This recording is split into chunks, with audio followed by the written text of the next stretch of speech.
56 అక్షరాల భాష నేర్చుకోగలిగిన మేధావి 26 అక్షరాల భాష నేర్చుకోలేడా? 10 భాషలు మాట్లాడగల మహామేధావి భారత మాజీ ప్రధాని స్వర్గీయ శ్రీ పివి నరసింహారావు గారు తెలుగు మర్చిపోలేదే. పైగా ఆయన తెలుగులో మహాపండితుడు కూడా.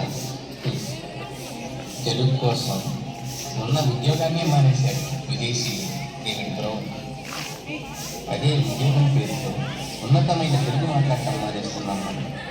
100కి పైగా గ్రంథాలు రాసిన తమిళ మహాకవి అప్పయ్య దీక్షితుడు ఏమన్నాడో తెలుసా?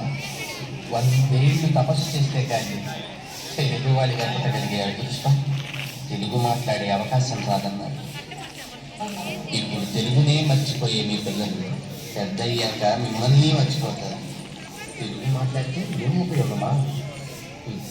రోజు తెలుగు పద్యాలు చదివే అలవాటు చేసుకొని చూడండి. శరీరంలో ఉండే 72,000 నాడులు కదిలి పై పొదలు పూయకుండానే ముఖం తెలుగు కళతో వెలుగుతుంది. నాసిక నుంచి వచ్చేది కొన్ని, నాటి నుంచి పలికే కొన్ని, హృదయ స్థానంలో కొన్ని నుంచి, అంగిట పై నుంచి, పక్క దవడల నుంచి, నాలుక క్రింది నుంచి, మెదడు పై దాకా అణువణువులో శక్తి నింపే అణువిస్ఫోటనాలు తెలుగు అక్షరాలు.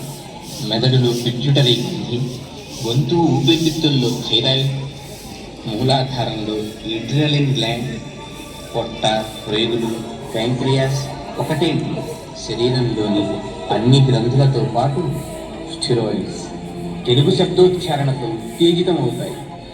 తెలుగు గ్రంథాలు చదివేవారికి జ్ఞాపక శక్తి పెరుగుతుంది, జీర్ణక్రియ బాగా ముఖం తేజోవంతంగా ఉంటుంది. ఒక్క మాటలో చెప్పాలంటే డబ్బు ఖర్చు లేకుండా మనం చేయగల వ్యాయామం తెలుగు మాట్లాడటం మాత్రమే. విలువైన వస్తువుల్ని ఖజానాలో దాచి ఉంచుతాం. అలాగే అత్యంత విలువైనటువంటి సంస్కృతి సంప్రదాయాలని, ఆచార వ్యవహారాలని, మన చరిత్రని భాషలో దాచిచ్చారు. ఆ భాషే కనుమరుగైపోతే ఆచార వ్యవహారాలు అనవాళ్లే లేకుండా పోతాయి. కనీసమండి సంవత్సరానికి ఒక్కసారన్నా మన పెద్దవాళ్ళని గుర్తు చేసుకొని శ్రద్ధతో ముద్ద సమర్పిస్తున్నాం. అలానే మన భాషకు పితృదేవతలు ఉన్నారు. అన్నమయ్య, పోతన్న, త్యాగయ్య లాంటి మహానుభావులు ఎందరో. ప్రతి సంవత్సరం వాళ్ళ పుట్టినరోజు నాడు కనీసం వాళ్ళు రాసిన పద్యాల్లోంచి ఒక్క పద్యం నేర్చుకుంటాం. అదే మనం వాళ్ళకిచ్చే తర్పణ, అదే మన భాషకు రక్ష. తెలుగు